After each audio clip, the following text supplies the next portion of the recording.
আসসালামু আলাইকুম। আশা করি যে যেখানে আছেন সবাই ভালো আছেন, সুস্থ আছেন। আলহামদুলিল্লাহ, আল্লাহ পাকের রহমতে আমরাও ভালো আছি, সুস্থ আছি। কারণ আল্লাহ পাক যখন যে হালাতে রাখে, আলহামদুলিল্লাহ, আল্লাহর দরবারে লাখ লাখ শুকরিয়া।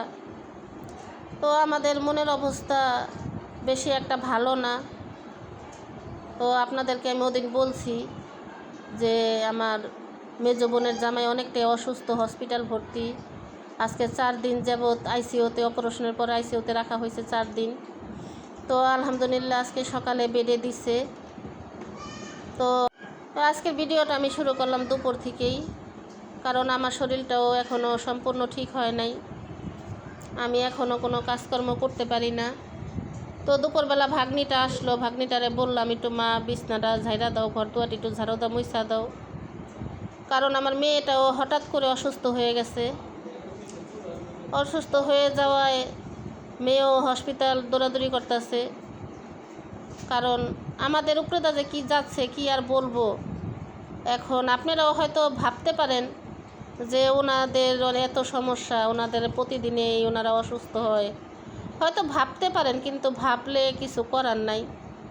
কারণ সব কিছু আল্লাহ পাকের ইচ্ছা। আল্লাহ পাক, ওই যে বললাম, আল্লাহ পাক যখন যে হাওলাতে রাখে, আলহামদুলিল্লাহ। কারণ আল্লাহ পাক যখন যা করে ভালোর জন্যই করে। তো এখানে ওই যে দুই বোনের ছেলে মেয়েও আসছে, ওরা খেলতেছে, খেলা করতেছে। তো এখানে যে ভাগ্নিটা কাজ করতেছে, তো আমার একটু কোটাকাটিও কইরা দিব, কারণ একটু কোটাকাটি কইরা না দিলে আমি দাঁড়ায় রান্না করতে পারবো না।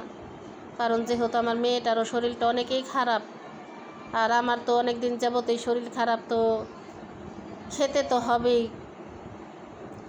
তো এই জন্য ভাগ্নিটারে বললাম তুমি এগুলো করে আমার একটু কোটাকাটি করে দাও, দিয়ে আমার একটু আসান হবে।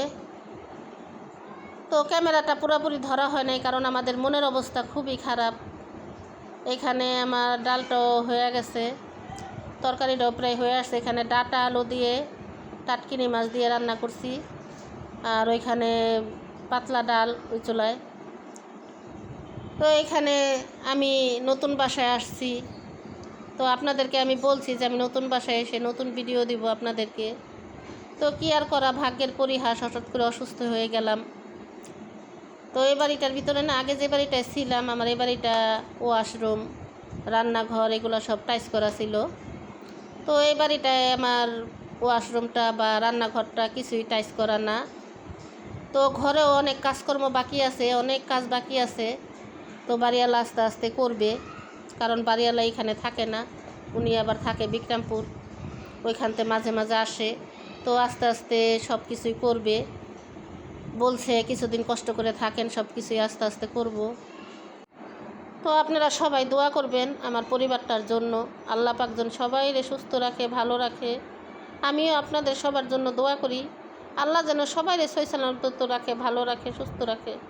কারণ আমাদের ফ্যামিলিটার ভিতরে না কি হইতাছে, কি চলতেছে বুঝতেছি না, একমাত্র আল্লাহ পাকেই জানে। একজনের পর একজন অসুস্থ হয়ে যায়। তো কি ভিডিও বানাবো আর কি ভিডিও দিব বলেন? মনের অবস্থা খুবই খারাপ, খুবই খারাপ মনের অবস্থা। আর কে কারে দেখবে? প্রতিটা ঘরে ঘরে অসুস্থ, প্রতিটা ঘরে ঘরে অসুস্থ। তো কে কারে দেখবে বলেন?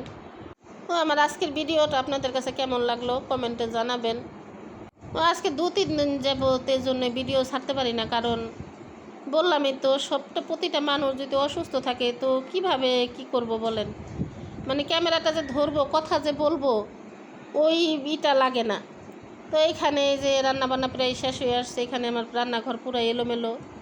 তো এখানে বসার ইয়েও আছে, আর দাঁড়ানো সিংও লাগাবে, বাড়িওয়ালা সিং কিনা রাখছে, দাঁড়ানো সিং লাগাবে। যে বললাম না, ঘরে অনেক কাজকর্মই বাকি আছে, তো আস্তে আস্তে করবে। আমাদের একটু কষ্ট হইতাছে কাজকর্ম করতে, তারপরেও কি আর করা, যেহেতু আইসা পড়ছি, যেহেতু এখন সব কিছু মানায় নিতেই হবে। আমার ভিডিওটি ভালো লাগলে লাইক করবেন, শেয়ার করবেন, অবশ্যই চ্যানেলটা সাবস্ক্রাইব করবেন, কারণ আমার চ্যানেলটা খুবই ছোট।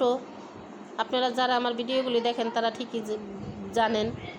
তো এইখানে বিকালবেলা ইফতারির জন্য একটা বাঙ্গি নিয়ে আসছে, দই নিয়ে আসছে।